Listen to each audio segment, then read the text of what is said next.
Pai amado, em toda a festa, a alegria que estamos aqui de compartilhar o momento da família, nós queremos clamar pelo Marcos aqui, para que ele seja teu instrumento, que ele fale de acordo com a necessidade da tua igreja. Abençoe-o, usa-o como teu instrumento, em nome de Jesus. Amém.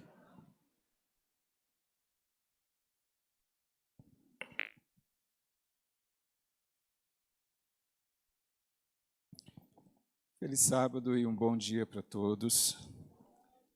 Pega aí a sua Bíblia e já pode deixar lá em 1 Reis. No livro de 1 Reis, lá no capítulo 19. Deixa quietinho aí, que nós vamos ler daqui a pouco. Eu queria te fazer algumas perguntas. Depois fazer uma... Como eu vou estar com vocês hoje e amanhã, eu queria fazer uma apresentação por que eu vou entrar nesse assunto e como que eu cheguei a esse assunto. Mas antes eu queria te fazer algumas perguntas. Teve uma música agora e a galera toda cantou. Mas eu tenho uma pergunta sobre essa música. Você está em paz? De verdade? Durante a semana, como é que é a sua ansiedade, as suas preocupações? Será que você está em paz? Como é que está? Você se sente próspero? Você se sente feliz? De verdade? Não só nas redes sociais? E a sua família? É o que você queria? Você está satisfeito em todas as áreas? Financeira, profissional, sexual? Sua família é o que você queria? De verdade mesmo você está feliz? De verdade você está em paz? De verdade pode cair o mundo ao seu redor que você está bem, você está tranquilo? Sabe, eu estava ali pensando... Como é que está a tristeza, o medo, a angústia? Como é que estão essas coisas? De verdade. Quando você está sozinho. Não quando você está indo no grupo. Porque tem muita gente que está no grupo e se sente sozinho. Mas no grupo brinca, sorri. Aqui na igreja agora é tudo muito bonito, né? A gente vem com a melhor roupa. As mulheres vão se preparar, os homens também. A gente se prepara para vir para cá. A gente vem com um sorriso. Mas como é que está a sua vida? De verdade. Deixa eu te contar um pouquinho sobre o que nós vamos tentar fazer. À tarde, eu queria quebrar alguns paradigmas. Queria quebrar algumas coisas que são colocadas para relacionamento e que na realidade não funcionam.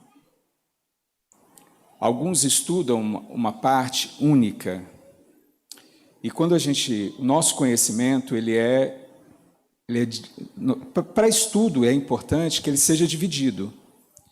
E às vezes quando a gente divide demais, a gente vê um assunto só, e aquele assunto, aí eu falo besteira porque eu estou vendo só uma parte do assunto. E hoje à tarde a gente vai abrir isso daí. Por exemplo...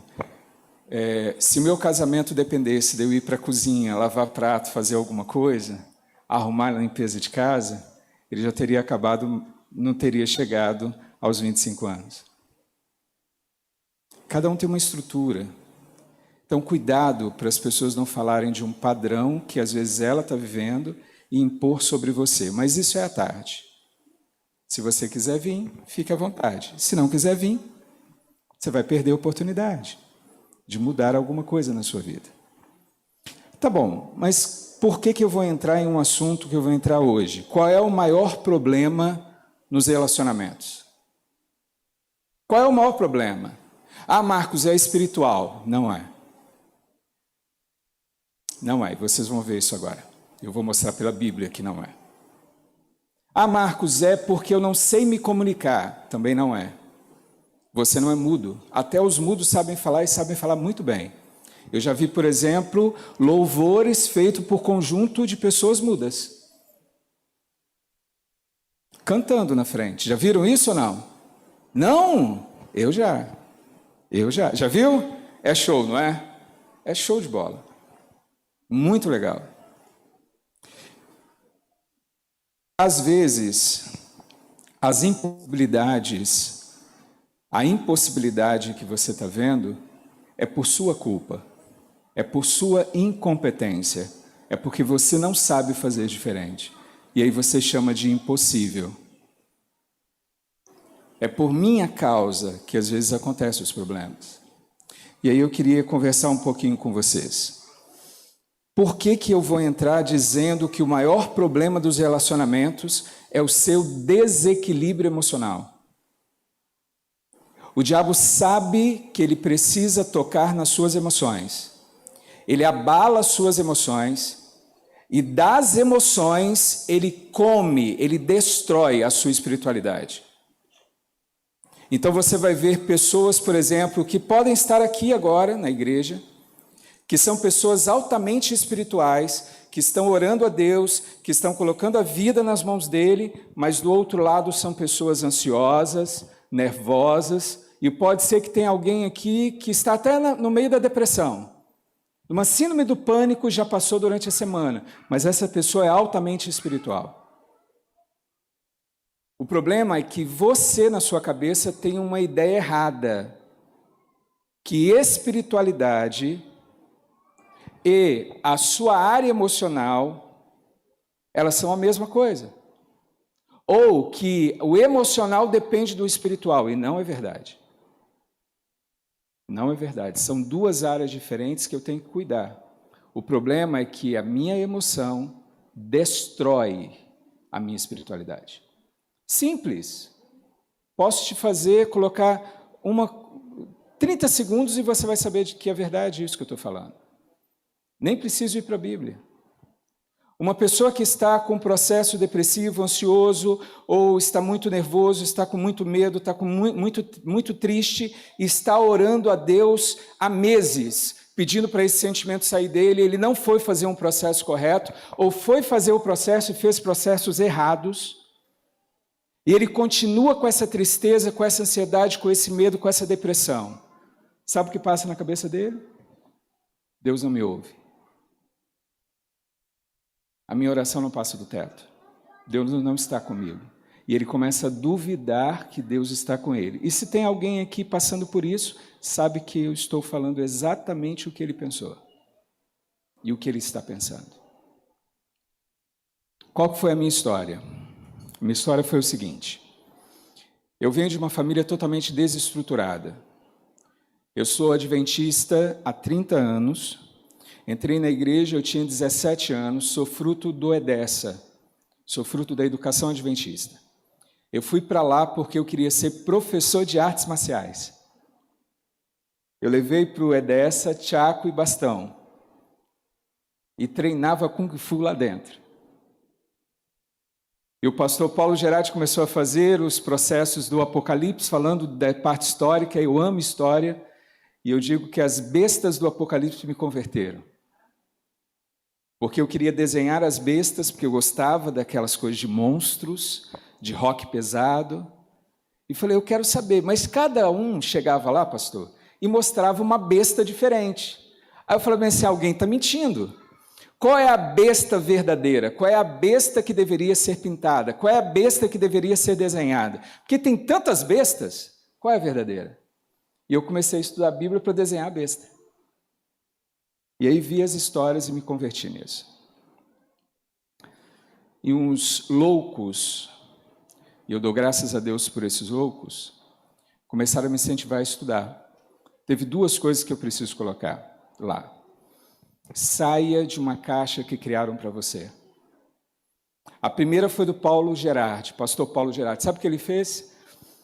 Ele dando cursos do Apocalipse, revelações do Apocalipse, aqueles que são mais antigos lembram, um grandão branco, pesado, e ele começou a dar para adolescente. Já pensou? O cara era meio doido. E o primeiro curso bíblico que eu fiz na vida foi Revelações do Apocalipse. E sabe o que é pior? É que comecei a estudar, um não adventista estudando, estava estudando sozinho, porque não tinha ninguém para estudar comigo.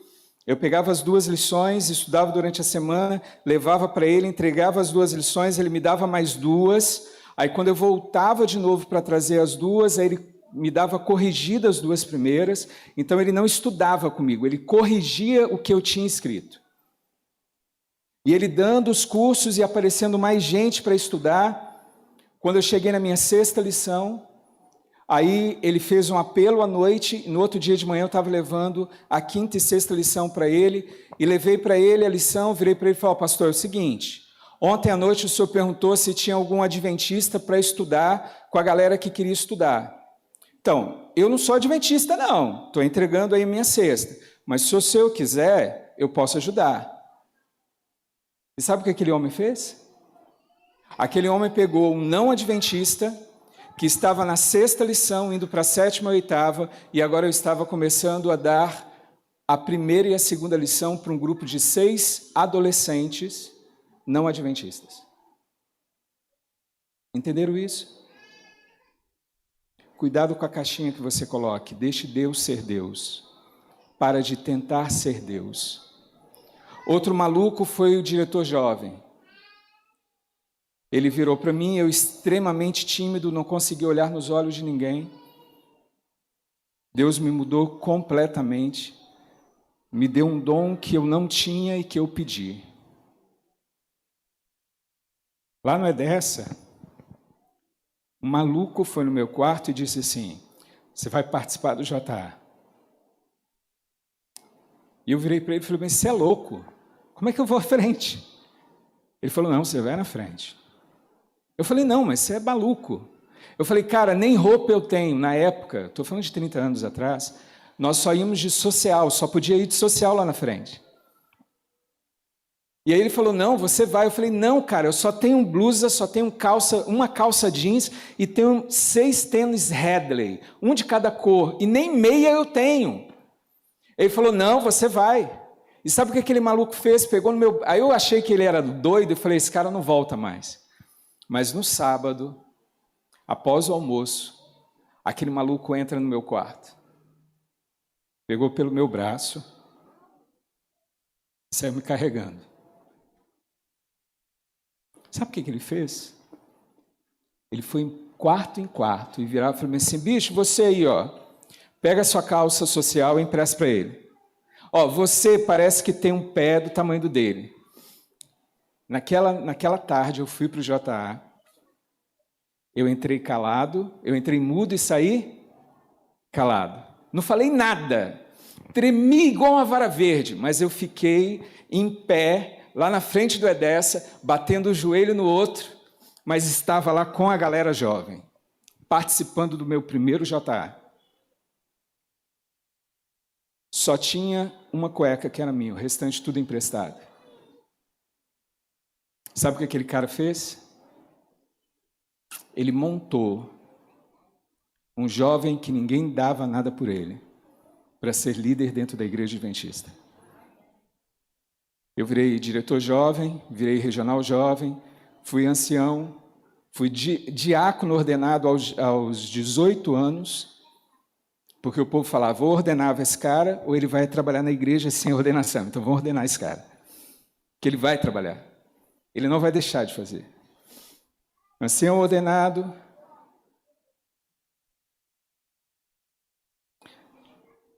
Se o clube de jovens apareceu dentro do Estado do Espírito Santo, fique sabendo que fui eu que criei o manual do clube de jovens aqui dentro do Estado. E o primeiro clube de jovens foi eu que montei.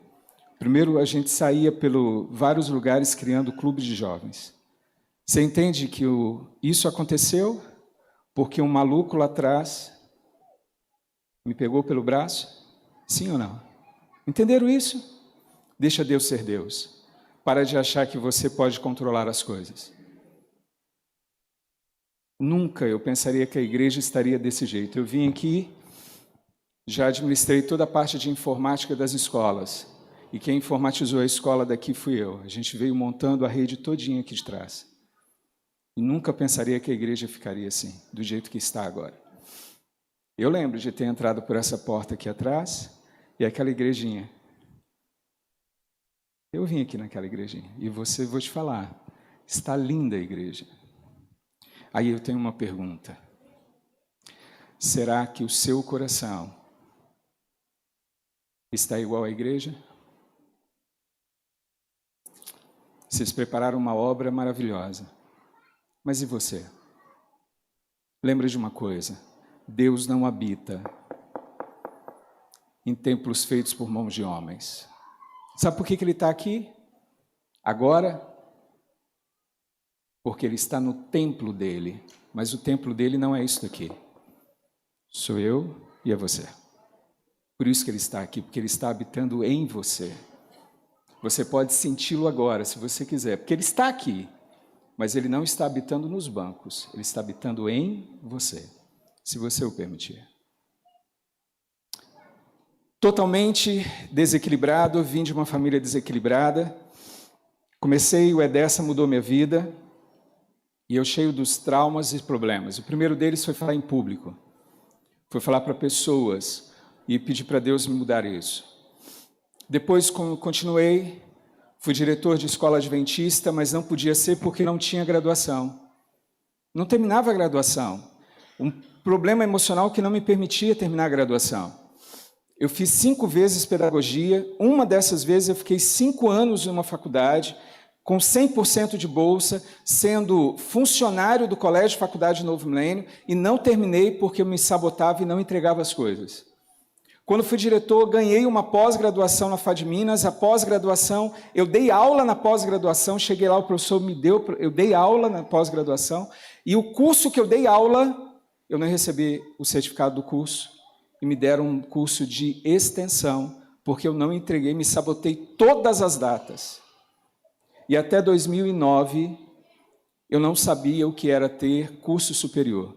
5 vezes comecei pedagogia, 1 vez sistema de informação e 1 vez teologia lá no IAN. Sou da turma do Paulo Prazer, pastor Paulo Prazeres, do Moisés Júnior, dessa turma aí que alguns de vocês conhecem. E sabe o que fica?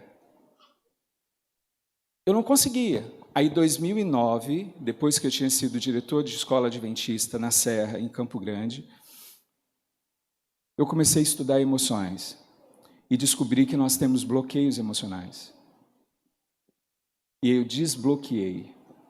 Eu entendi que tem a esfera divina e tem a esfera humana. Tem algo que só Deus faz. Por exemplo, me salvar só Deus. Agora, tem coisas que sou eu que tenho que fazer. Se eu ofendi a minha esposa, um anjo não vai vir pedir perdão para ela. Sou eu que tenho que criar vergonha na cara e ir lá e pedir perdão para ela. Se eu fiz algo errado com meu filho, sou eu que tenho que ir lá resolver essa parada. Não é um anjo que vai vir fazer isso. Coisas que eu preciso fazer, Deus não vai fazer. Aquilo que é meu papel, Deus não vai fazer no teu lugar. Entenda isso, tem a esfera divina e a esfera humana. E eu comecei a estudar o que eu precisava fazer como esfera humana. E eu entendi o que eu precisava e fiz o desbloqueio. Sabe o que acontece? Coloca para mim o primeiro link. Cadê o Jean? Jean, põe o primeiro link para mim. O Marcos, final está a palavra Marcos. De 2009 para cá, fiz o desbloqueio emocional e ali comecei a estudar. De lá para cá, eu fiz 75 certificações, nacionais e internacionais. Estou no meu 2º mestrado, na minha 6ª pós-graduação, na minha 3ª graduação. Sou terapeuta familiar, terapeuta sexual, terapeuta emocional, terapeuta financeiro. De lá para cá, tudo que eu sabia fazer, tudo que eu começava a estudar, eu não conseguia parar, e de lá para cá eu consigo fazer. Tinha um dom de estudar, mas eu não podia concluir nada. De 2014, eu falei, gente, agora eu quero, ali um resumo, eu quero... 2015, me chamaram para escrever um livro de coautoria, eu fiz o meu primeiro livro. Fiquei quase 10 meses para entregar um texto. Era um parto aquele negócio, um parto. Aí desbloqueei isso, falei, não, dá para fazer. Sabe o que acontece? Você vai ver, pode, onde você estava? Pode descer na parte preta. Ontem, na quinta-feira, eu lancei mais um livro. Sabe quantos livros nós fizemos já? 14.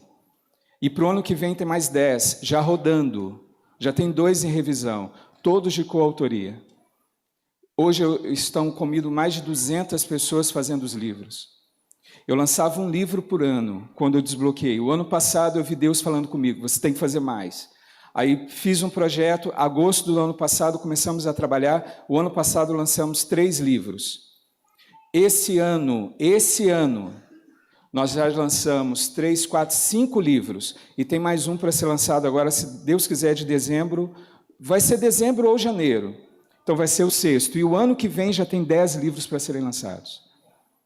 Se Deus está te chamando para fazer algo, faça. Entenda uma coisa, ciência e religião. Escute essas 2 frases que eu vou te falar agora.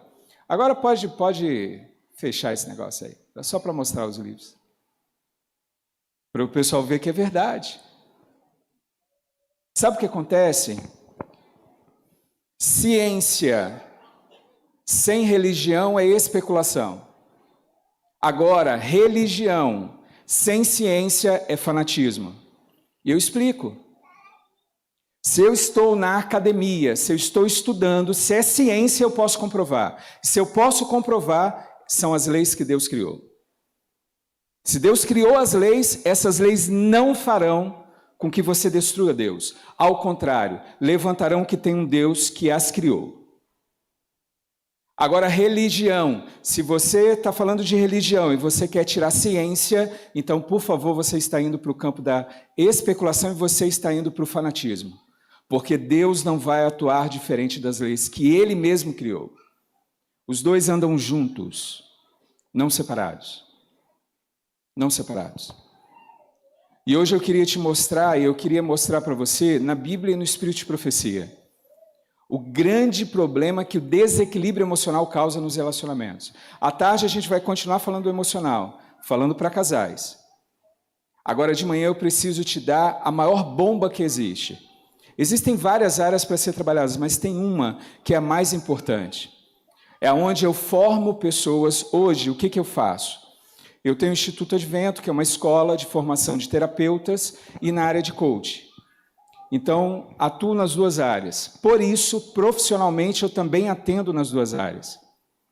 E aí, na área de coach, eu represento a Associação Brasileira dos Profissionais de Coach. Faço parte da diretoria nacional. Sou diretor de projetos globais. E na área de terapia, eu faço parte da maior associação de terapeutas no Brasil. E faço parte, sou representante aqui do Espírito Santo dessa maior associação. Então eu formo os 2 e trabalho nessa área.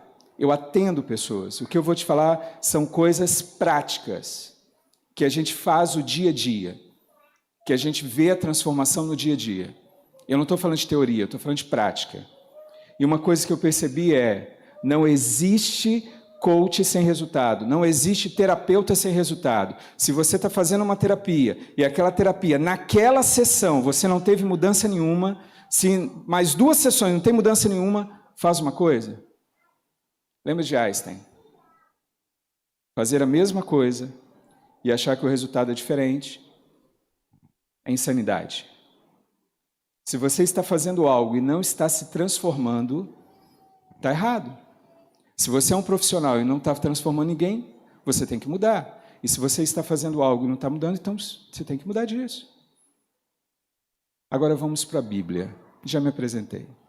Pega a sua Bíblia em 1 Reis, capítulo 19. Eu quero te mostrar o maior perigo do desequilíbrio emocional. 1 Reis, capítulo 19. Como assim, Marcos? Desequilíbrio emocional ele é o pior problema que hoje nós enfrentamos. Ele acaba com a sua espiritualidade, ele destrói quem você é. Quando nós vamos estudar a parte do emocional e desequilíbrio emocional, ele traz várias doenças. Ellen White, por exemplo, diz que a minha mente... Por exemplo, se eu pegar aqui, de acordo com Ellen White, se eu tiver 10 doentes aqui dentro, 10 doentes, 9, vou repetir isso, se eu tiver 10 doentes aqui dentro, diz Ellen White que 9 deles não nasceu no corpo, essa doença nasceu na mente. Então, se eu tiver 10 pessoas aqui gripadas, 9 dessas pessoas estão gripadas porque você foi para lá, porque a sua mente construiu essa gripe. Eu estou dizendo que 10 pessoas aqui que têm dores, essas dores, a maior parte dessas dores, 90% disso é mental. Ah, Marcos, você está falando de Ellen White, tá bom. Eu estou falando para Ellen White porque eu estou na igreja adventista. Se eu estivesse em outro lugar, eu ia dizer que você deveria estudar as doenças psicossomáticas e você vai entender que 80% a 90% dessas doenças são causadas pela sua mente. O que é uma doença psicossomática? É uma doença que nasce aqui e somatiza aqui. Ou seja, nasce aqui e somatiza, aparece, mostra no seu corpo.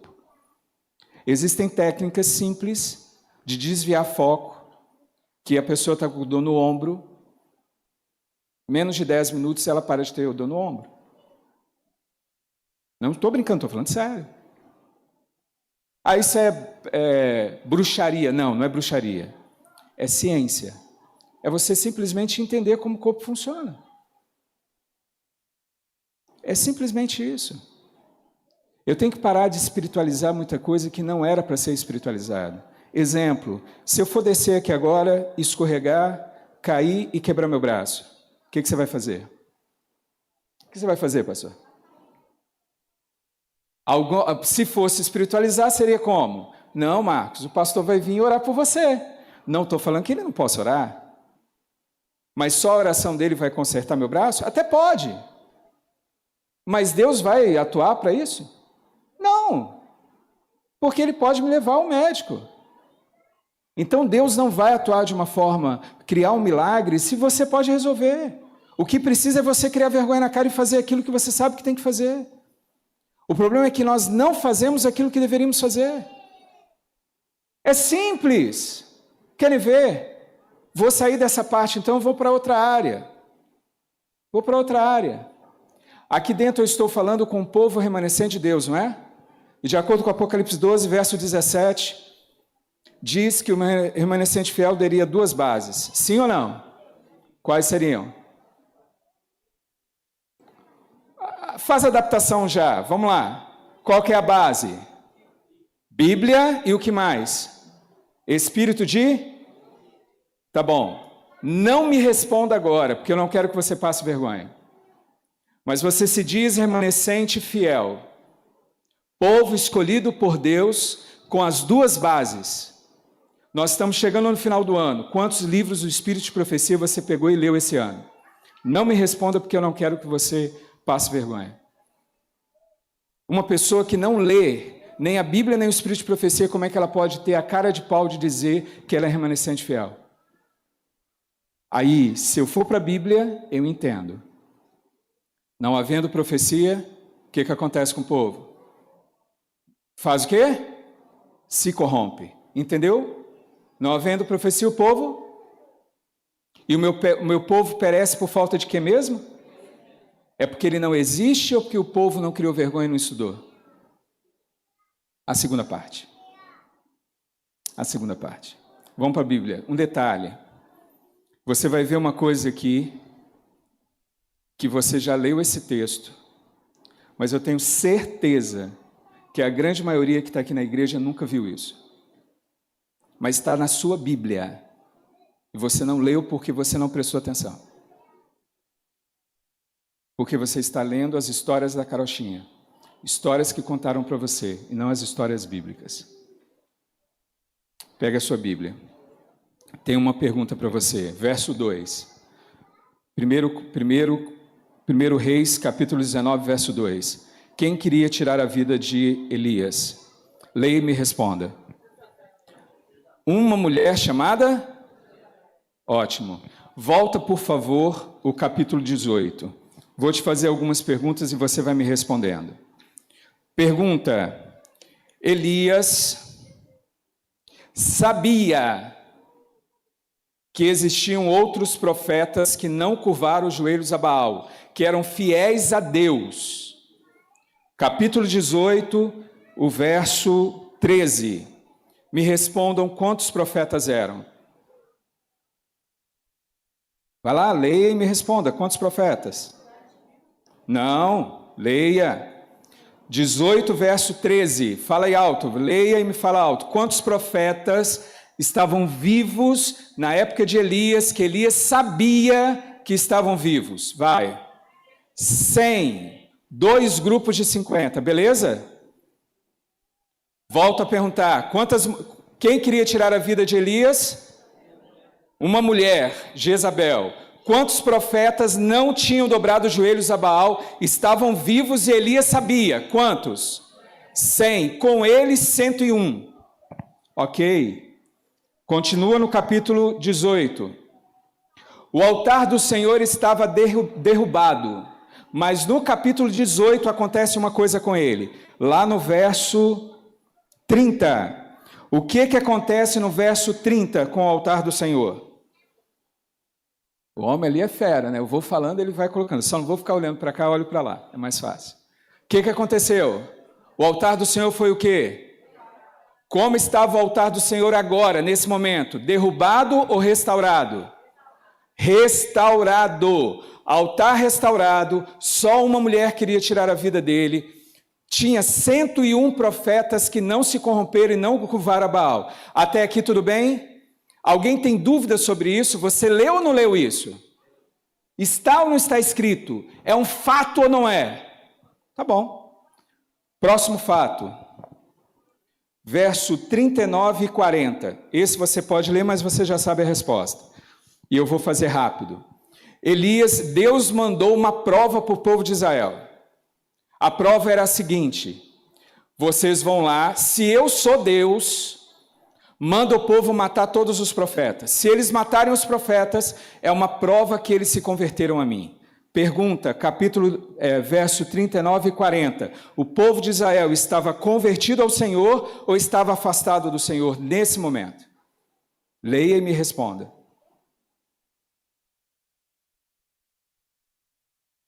Vou repetir de novo. Qual era a prova que Deus tinha dado se o povo queria ficar do lado de Deus? Matar os profetas de Baal. O povo matou os profetas, sim ou não?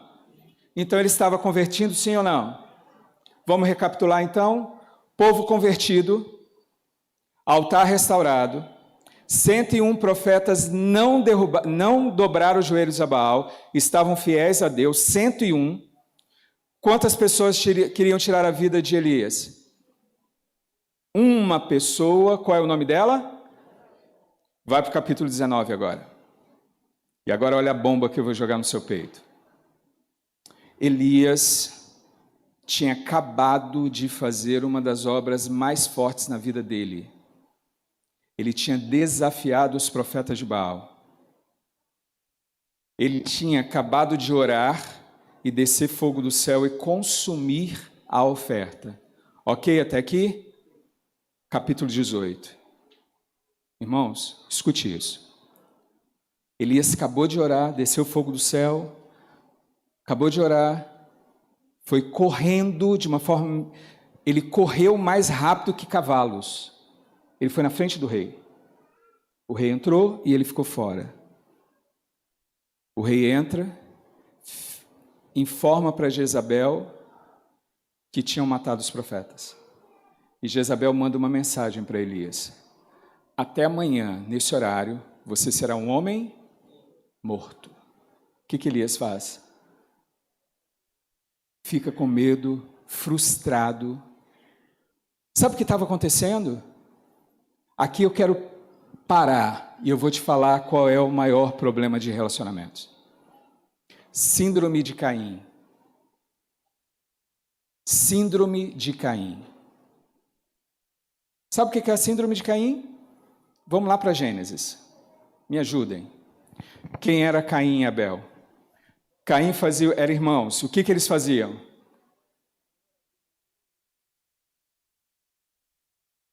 Um cuidava de animais, Caim cuidava de animais.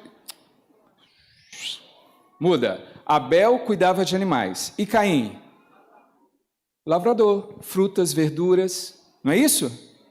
Pergunta, os dois eram religiosos? Sim ou não? Sim. Os dois levaram ofertas, sim ou não? Agora presta atenção. Os dois levaram o que eles tinham de melhor, os dois levaram aquilo que eles faziam de melhor, sim ou não? Sim. Qual é a síndrome de Caim? O problema no relacionamento é que eu tenho que parar de levar o que eu acho que é de melhor. No relacionamento eu tenho que parar de pensar que eu tenho que levar o meu melhor para o outro. Aí você vai falar, Marcos, você pirou. Não, é isso. É isso, irmãos. O seu problema é que você está querendo levar o que você tem de melhor. Mas quem disse que o outro necessita do seu melhor? Quem disse que a necessidade do outro é o seu melhor? Você tem que parar com isso. Você está empurrando goela abaixo. Sabe qual é o problema da comissão da igreja? Porque os irmãos da igreja, no lugar de criarem vergonha na cara e serem direcionados por Deus, querem chegar na comissão e colocar aquilo que ele acha o que é o melhor. Você não tem que achar nada. Você tem que se permitir ser guiado por Deus, para Ele mostrar qual é a necessidade que você tem que atender. Você está achando que eu estou maluco? Então vamos lá. Caim quebrou o relacionamento com Deus. Por quê? Deus precisava de quê? Cordeiro. O que Abel levou? A necessidade que Deus tinha. O que Caim levou? Era o melhor que ele sabia fazer. Era ou não era? Sim ou não? Mas Deus não queria aquilo. Deus não necessitava daquilo. E o relacionamento deles foi o quê? Quebrado. Vou te dar uma ilustração. Chegou um casal. Isso ilustra vários casais. O casal sentou na minha frente. E eles querem falar. Tá bom. Eu já sei qual é o problema lá. Mas deixa eles falarem. A esposa começa. Marcos, eu fiz de tudo por esse casamento. É mesmo, irmã? Me diz o que você fez. E ela começa a enumerar as coisas. Fiz isso, cheia de ânimo.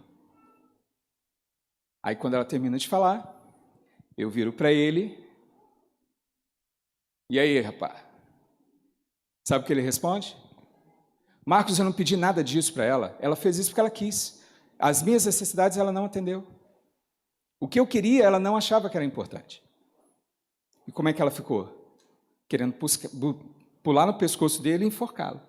Agora é a vez dele. Fala então, meu irmão. Marcos, eu fiz de tudo por esse casamento. Fiz de tudo. Dei meu sangue. Fiz isso. Deixa ele falar. Todo empolgado. E no final, olho para ela. E aí, minha irmã? Qual é a resposta dela? Pedi nada disso, Marcos. Dizer, ele fez, mas isso não era importante para mim. O que estava acontecendo ali, irmãos? Síndrome de Caim. Você está querendo dar algo que não é necessidade do outro, querido. Você já perguntou para sua esposa qual é a necessidade dela?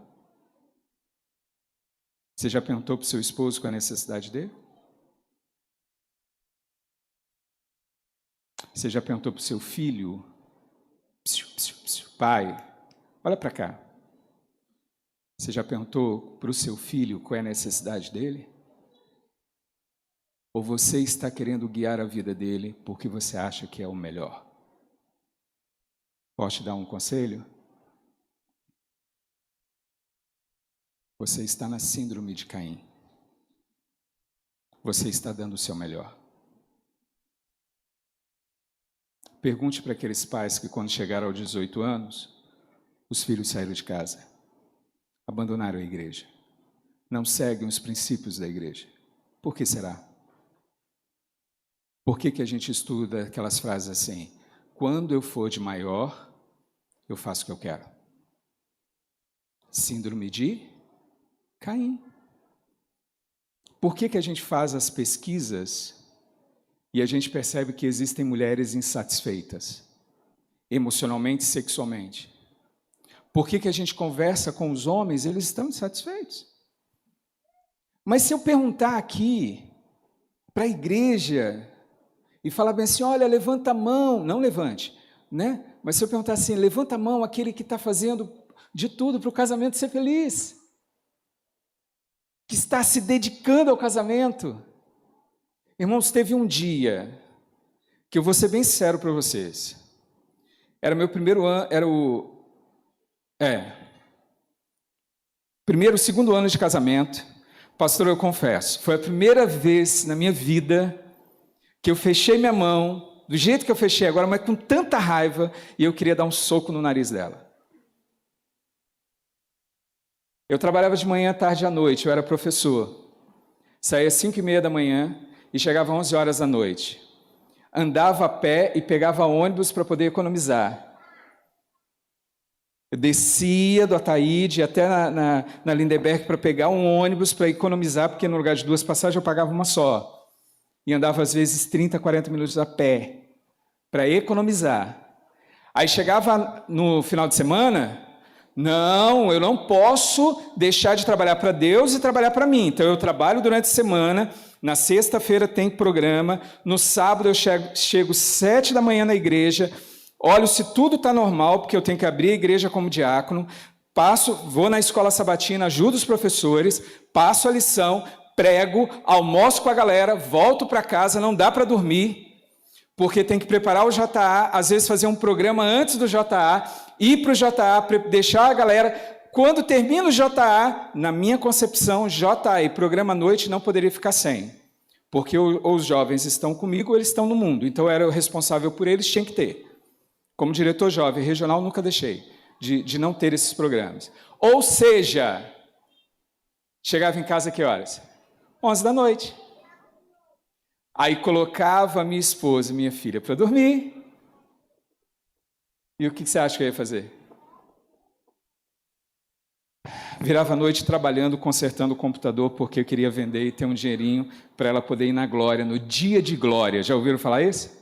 Eu não tinha dinheiro, era dia de glória. E eu virava a noite até 5 horas da manhã. E aí no domingo eu ia trabalhar. E no domingo, às vezes, eu trabalhava na escola adventista, dando aula de informática.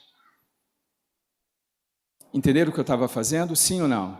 Homens, mulher não pode falar agora, só os homens. Trabalhava de manhã, tarde, à noite, final de semana ainda trabalhava, cumpria fielmente tudo que a igreja estava lá, a necessidade da igreja, a necessidade da minha família, dormia às vezes 5 horas da noite, me matava. Estava fazendo o meu melhor, sim ou não? Homens, sim ou não? Sim. E aí, a infeliz, naquele dia ela foi infeliz. Porque ela estava infeliz mesmo, não estou falando mal. Ela brigou comigo porque eu não estava do lado dela e que eu não estava acompanhando o crescimento da minha filha, Carol. E aí ela usou uma frase, ela disse assim, não se preocupe. Quando chegar no final de semana, no sábado, eu vou dizer para a Carol que você é o pai dela, querendo dizer que a Carol não ia me reconhecer. Irmãos, naquela hora, eu olhei para ela e disse assim, meu Deus, segura, porque a minha vontade agora é socar o nariz dela, com toda a minha raiva, com toda a minha força. Ela estava dizendo que eu estava morrendo de trabalhar e que ela não valorizava aquilo que eu estava fazendo. Vocês entenderam isso ou não? Eu estava dando o meu melhor, sim ou não? Eu estava deixando de comer. Eu dava aula em Vila Velha e Vitória. Eu não conseguia almoçar, porque de uma escola para outra eu comia dentro do ônibus ou dentro do carro. E às vezes não tinha dinheiro, eu deixava para lanchar à tarde. E saía de manhã e não tomava café da manhã, todo errado. Minha saúde toda detonada por causa disso. E ela estava dizendo que eu não estava me dedicando o suficiente à minha família. Como assim? Irmãos, o que estava acontecendo comigo? Síndrome de Caim. Estava dando o meu melhor. mas não era o que o outro queria. Eu não estava atendendo a necessidade da minha esposa, mesmo trabalhando muito. Ela queria que eu estivesse presente com ela, mesmo que faltasse algumas outras coisas. Vocês entendem que eu estava dando o meu melhor? Mas o meu melhor não era o que ela queria, não era aquilo que iria sustentar a necessidade dela. Seu filho. Qual é a necessidade dele? Por favor, eu não estou perguntando qual é a sua opinião sobre a educação dele. Eu já sei qual é a sua opinião. Eu estou perguntando, você já sabe e eu já vou entender. A minha pergunta é se o que você acha é aquilo que alimenta o coração dele. Entenda uma coisa, você pode amar alguém incondicionalmente, mas essa pessoa pode não sentir o teu amor. A tua esposa, você pode amar a tua esposa, você pode amar o teu filho, você pode amar o teu esposo, você pode amar o teu filho, e ele não está sentindo o teu amor. Por quê? Porque você está vivendo a síndrome de Caim. E sabe qual é o problema? É que quando eu entro na síndrome de Caim, eu fico desequilibrado porque eu vou tentar dar o meu melhor, e o meu melhor não é atendido, o meu melhor não atende. E aí quando eu vejo que eu não sou suficiente, que o meu melhor não é o melhor que o outro quer, eu fico enfurecido, eu fico triste. E é por isso que a gente tem vários homens e mulheres que hoje estão no meio da tristeza, ansiedade, dores e se sentindo inúteis. Estão fazendo de tudo, mas estão fazendo errado, porque você está dando o seu melhor. Então o pastor tem que parar de tentar fazer o melhor que ele acha que é para ser pastor. Não adianta. Ele não pode dar o melhor dele. Ele tem que perguntar à igreja o que a igreja quer dele, porque senão ele vai para a direita e a igreja está precisando ir para a esquerda. Não vai atender. Por que as mulheres chegam lá e falam: Marcos, amo meu esposo, não quero me divorciar, mas sabe, não sinto mais prazer, não tenho mais prazer em estar com ele. Síndrome de Caim. Síndrome de Caim. Pega a tua Bíblia que eu quero te mostrar uma coisa. Quando a síndrome de Caim impera, sabe o que acontece? Será que você é melhor que Elias? Será que você é mais espiritual que Elias? Será que hoje você orou e desceu fogo do céu? Será que você conversa quase cara a cara com Deus? Então veja o que aconteceu com ele. E aí você vai entender por que está acontecendo com você o que está acontecendo. Vamos ler? Quando Elias ficou sabendo que Jezabel queria matá-lo, verso 3, ele se levantou, e a primeira coisa que ele fez, no final do verso 3, foi deixar o moço que o acompanhava na casa dos pais dele. Quem deixou o moço? Foi o moço que deixou Elias ou Elias que deixou o moço? Foi Elias que se afastou dele. Elias estava se afastando de todo mundo. Por quê? Porque quando chegou amanhã você vai estar morto, ele virou para Deus e falou: Senhor, eu estou fazendo de tudo. Eu estou fazendo de tudo e nada está funcionando. Como assim nada, irmãos? Ele acabou de orar e desceu fogo do céu. Quem mandou ele sair da cidade? Ele entrou em parafuso, ele entrou em depressão, ele entrou em ansiedade e saiu correndo, desequilibrado. E aí ele abandona o moço, mas não para aí não. Próximo. Verso 4. Ele começa a correr, ele começa a fugir, foge para o deserto, e lá no verso 4, no final, ele vira para Deus e diz o que para Deus? Já basta, ó Senhor. E o que ele faz agora? Senhor, eu quero a morte. Tira a minha vida agora. Mas Deus olhou para ele e falou bem assim, Deus poderia ter respondido, porque ele pediu fogo do céu e Deus mandou. Agora ele estava pedindo a morte e Deus falou não. Agora ele está desequilibrado emocionalmente. Agora ele não está bem. Agora ele está vendo quem está controlando Elias não é o Espírito Santo. Quem está controlando Elias agora, quem está falando para ele é o desânimo. O diabo está controlando, está colocando na mente dele coisas para desequilibrar emocionalmente. E Elias foge. Deus o sustenta, mas ele foge. E agora se assuste com o que você vai ler. Veja o que você vai ler. Amigo, coloca o verso 10 e depois você vai colocar o verso 14. Já estou te dando o verso, e eu preciso que alguém leia, porque eu não quero ler esse texto.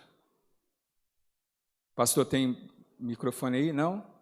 Tem aí? Pode ser qualquer pessoa, eu só quero que leia. Alguém precisa ler isso para mim. Olha só, Elias fugiu e entrou na caverna. Concordam comigo até aqui? Beleza? Vamos recapitular? Quantos profetas estavam vivos e não se converteram e não se dobraram os joelhos a Baal? Quantos? 101. O altar do Senhor estava em pé ou derrubado? Em pé. O povo de Israel estava convertido ou afastado do Senhor? Convertido. Quem queria tirar a vida de Elias? Jezabel. Uma mulher. Jezabel. Elias está onde agora? Dentro da caverna. Deus vira para ele e fala bem assim: o que fazes aí, Elias? Em outras palavras, quem te mandou vir para cá? Em outras palavras, por que você está aqui escondido? Quem te mandou esconder? Fui eu que mandei você vir para cá? Por que você está desequilibrado fazendo coisas que eu não pedi para você fazer? Era para você estar lá na cidade, eu não mandei você fugir. E qual foi a resposta de Elias, irmãos? Presta atenção. Ele vai ler agora, ela vai ler agora. Presta atenção no que eu vou te falar. Quando eu entro na síndrome de Caim, a parte da ciência diz que quando eu estou desequilibrado emocionalmente, aquilo que eu enxergo não é a realidade. Vou repetir. Quando eu estou desequilibrado emocionalmente, o que eu enxergo não é a realidade. Você vai buscar coisas, o seu emocional está desequilibrado e vai buscar coisas para comprovar e para continuar desequilibrado. Qual foi a pergunta de Deus para Elias? Que fazes aí, Elias? Olha a resposta dele. Ele respondeu: tenho sido muito zeloso pelo Senhor, o Deus dos exércitos. Os israelitas rejeitaram a tua aliança, quebraram os teus altares e mataram os teus profetas à espada. Sou o único que sobrou, e agora também estão procurando matar-me. Elias estava mentindo para Deus? Claro que não. Ele não ia mentir para Deus. Ele estava sentindo isso. Mas agora eu tenho uma pergunta. Isso é verdade? Não. Ele não mentiu para Deus. Ele falou o que ele estava no coração dele.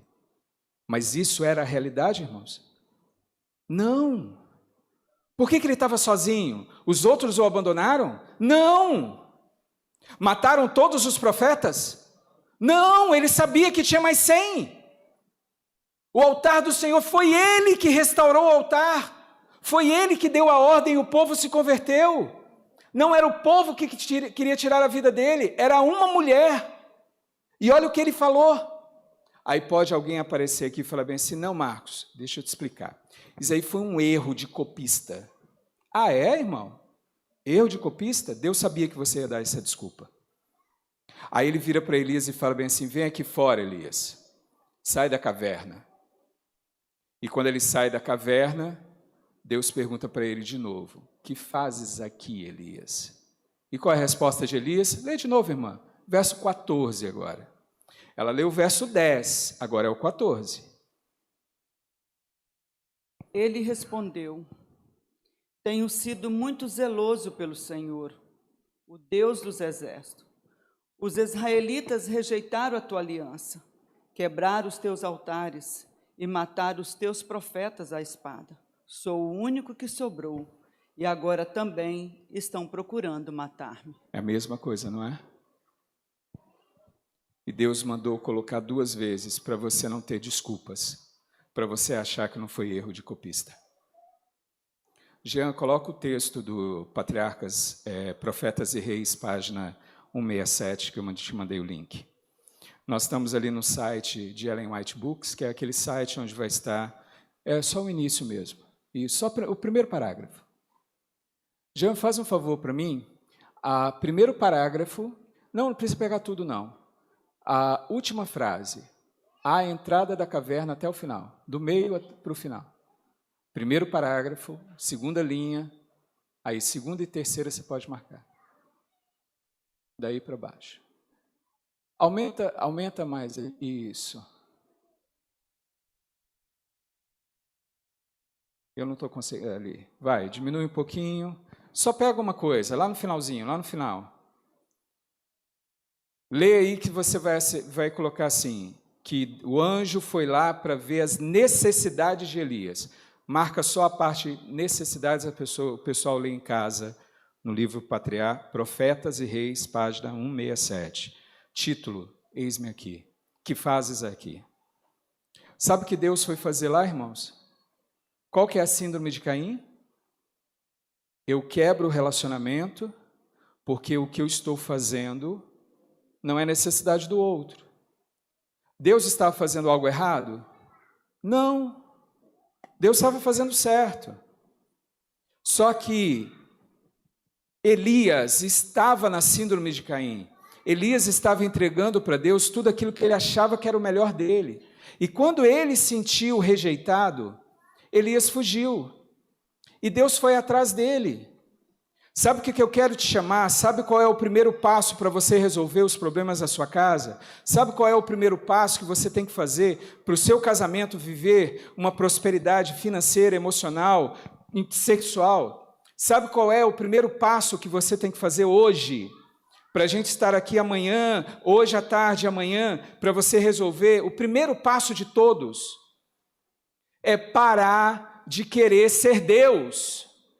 Parar de fazer o que o diabo quer que você faça. Ego, eu sei. É o que eu acho, é o que eu acredito. É o que eu acredito que a minha esposa precisa. É o que eu acredito que é melhor para o fulano. É o que eu acredito que é melhor para a igreja. Enquanto o seu ego estiver maior, o diabo controla você, querido. A sua briga é contra você. A sua briga não é contra o seu irmão. A sua briga não é para você ser melhor do que o pastor, do que o ancião, do que a mulher que está do seu lado. Não! A sua briga é para brigar com você. Para você vencer você. Essa é a tua guerra. E você tem o auxílio de Deus. Mas o primeiro passo é você parar agora. Elias estava totalmente equivocado, irmãos. Agora, Deus sabia que ele estava desequilibrado. E sabe o que Deus fez? De acordo com Ellen White, página 167, diz assim, que o anjo desceu, foi conversar com ele lá na caverna, e foi ver, marca para mim, por favor, dá só a palavra lá, ó, inquirir-lhe sobre suas necessidades. Só marca isso. Está lá, ó. A única coisa que o anjo foi fazer foi lá para conversar com Elias, para perguntar para Elias, Elias, qual é a sua necessidade? Deus quer atender você, querido. Deus quer estar com você, querido. Deus quer restaurar seu relacionamento. E ali Deus estava querendo fazer um relacionamento de novo com Elias. Você quer ser feliz no seu casamento? Você quer ser feliz aqui na igreja? Quer ser feliz como pastor, como pai, como mãe, como amigo? Para de dar seu melhor. Dá aquilo que o outro precisa. Para de querer trabalhar a sua autoestima entregando aquilo que você acha que é melhor. O problema é que nós estamos desequilibrados emocionalmente. Eu não vim para cá para dar o meu melhor. Eu vim te entregar aquilo que você precisa ouvir. Se você vai gostar, eu queria muito que você gostasse de mim. Queria muito. Mas eu não vim aqui para isso. Se você não gostar de mim, mas ficou com uma pulga atrás da orelha, eu cumpri o meu papel. Se você já chegou em igreja de pessoas falando assim, Marcos, você acabou comigo. Você acabou com a minha paz. Eu falei, eu vou orar por você, mas era isso que eu queria. Eu queria desestabilizar você, para que você entenda que o que você está fazendo está errado. Se estivesse certo, com quem você está fazendo, as pessoas estariam felizes, querido. Irmãos, deixa eu te falar uma coisa.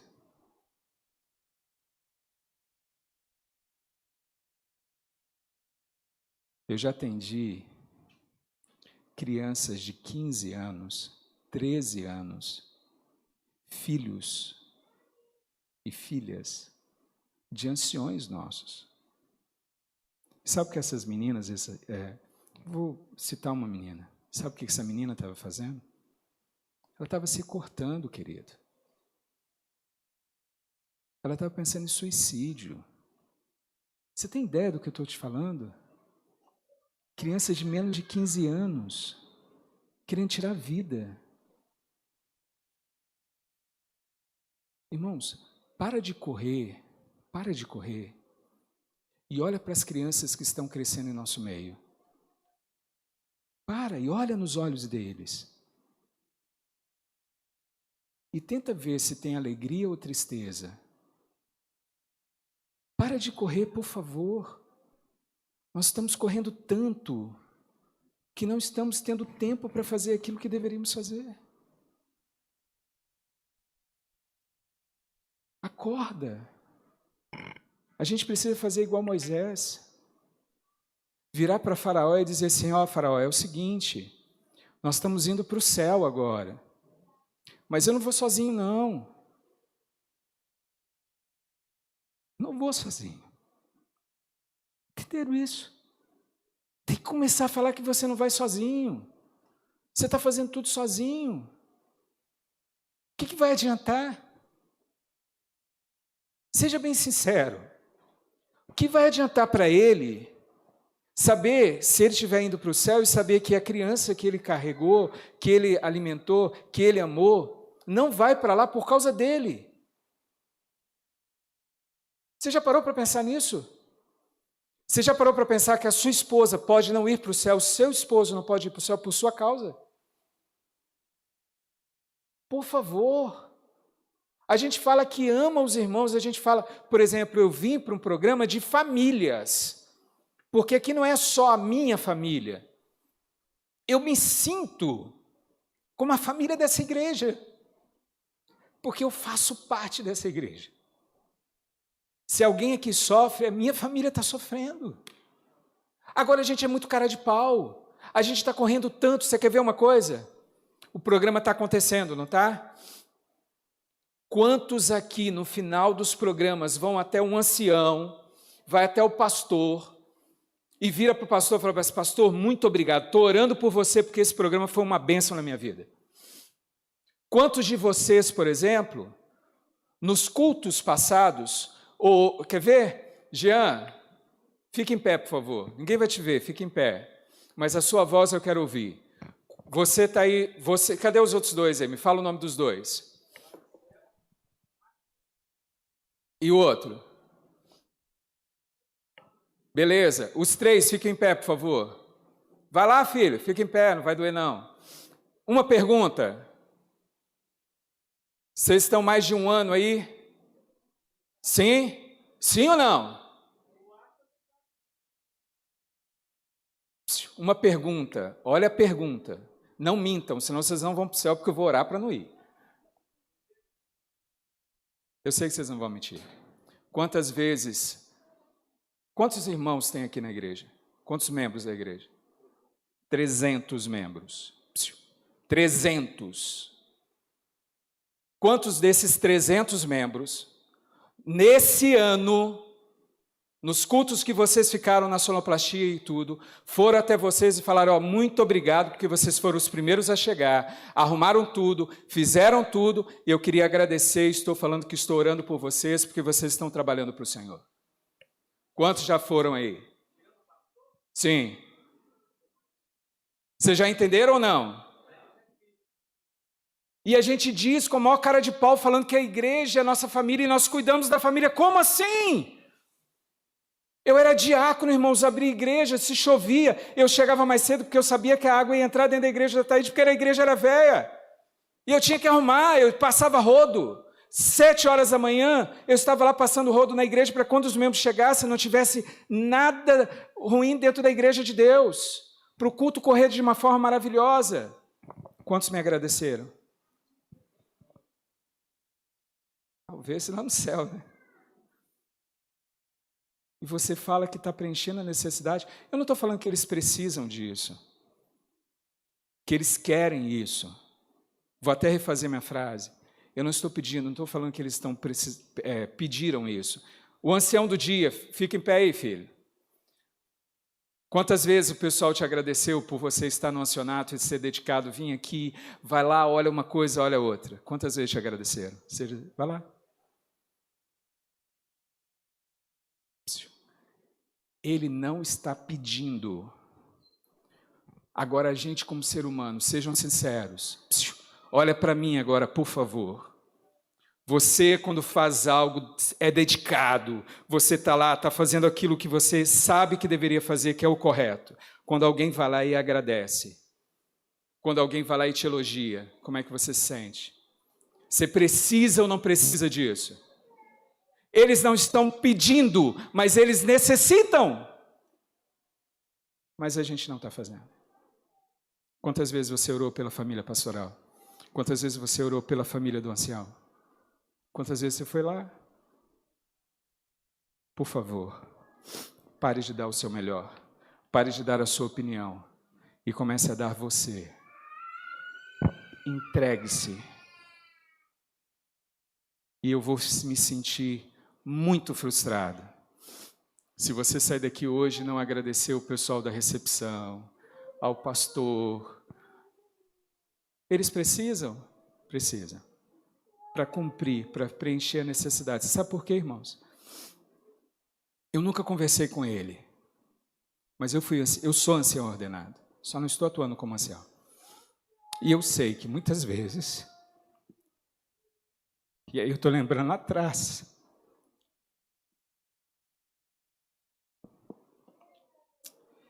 que eu pensei em desistir, porque ninguém vinha.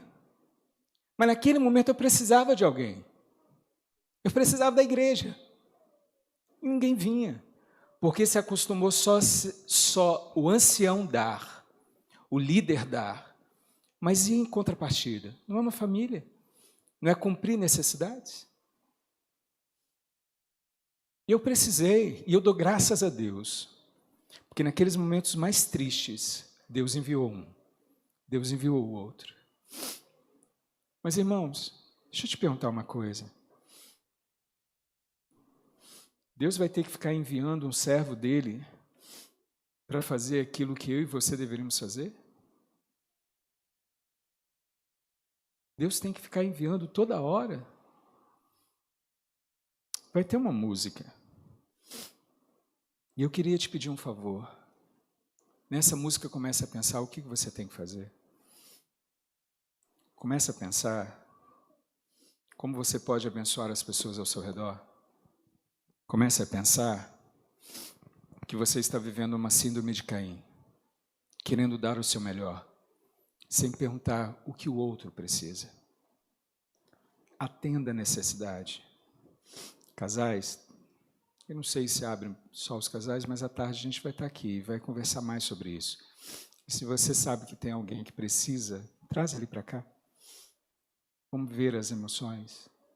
E saia daqui para fazer diferente. Nessa música, eu queria que você abrisse o seu coração para Deus e fizesse a conexão de volta. Lembre, Ele está aqui para escutar a sua necessidade. Que seja falar o que você quiser. E saia daqui fortalecido, para que você possa abençoar a sua família. Pode vir para cá, pode subir. Deus abençoe a todos. E no decorrer da música, permita que Ele fale ao seu coração através dessa música e fale com Deus. E no final, eu queria orar contigo.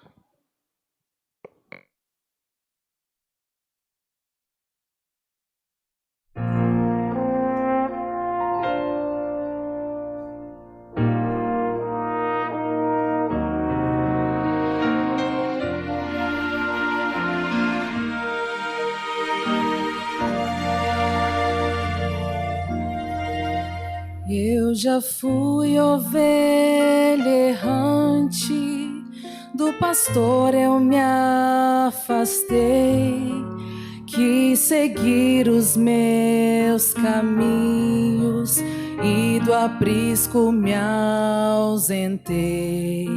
Foi um passo após o outro, sem notar eu me perdi. E já era noite escura, quis voltar, não consegui. E cercou-me o desespero, tive medo de morrer, pois o frio congelava, não podia me mover, porque fui assim tão longe, que tolice cometi. Se eu pudesse eu voltaria para nunca mais sair.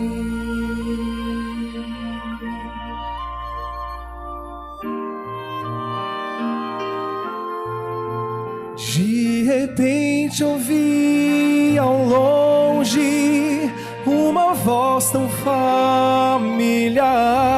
Era o meu pastor chamando, quase rouco de gritar. Me avistou lá no penhasco e correu pra me alcançar. Estendeu seu cajado, conseguiu me resgatar. Choro agora de tristeza, no meu peito sinto a dor. Dor maior é quando penso que deixei o meu pastor, que me abraça em seu peito e com força me sustém.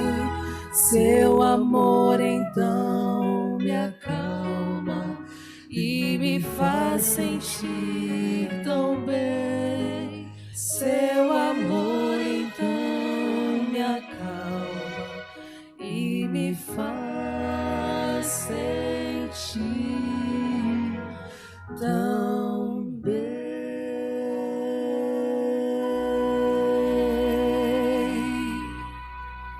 Amém.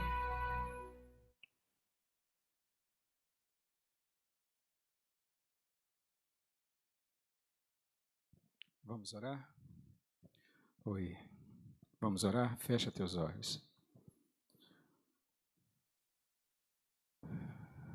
Senhor nosso Deus, muito obrigado por se fazer presente nesta manhã. Muito obrigado por abrir nossos olhos e perceber que podemos estar vivendo a síndrome de Caim. Muito obrigado por nos dar a oportunidade agora de fazermos uma mudança. Que o primeiro passo é aceitar que nós precisamos de uma mudança. Pedimos que o Senhor nos dê tempo, nos dê força para podermos participar desse dia e amanhã, para podermos melhorar e melhorarmos os nossos relacionamentos. Faz com que possamos viver uma vida próspera, plena, feliz. Que possamos ser exemplos, que as pessoas possam ver no nosso casamento, nos nossos filhos, nas nossas ações, que verdadeiramente somos uma família de esperança. Ser com todos nós, todos aqueles que visitam, todos os membros dessa igreja. Que o Senhor possa abençoar todos nós, para que possamos levar a Tua bênção. Pedimos também uma bênção especial sobre toda a liderança, sobre todos aqueles que trabalharam hoje, pela família pastoral. Pedimos que possa nos abençoar, para que todos juntos possamos pregar sobre a sua volta. Muito obrigada.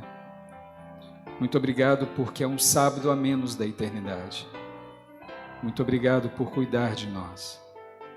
E muito obrigado por se fazer presente e sentirmos a Tua presença. Se conosco, nos traga de novo à tarde para ouvirmos e entendermos e colocarmos em prática. Se com todos nós, é o que lhe pedimos no doce nome de Jesus. Amém.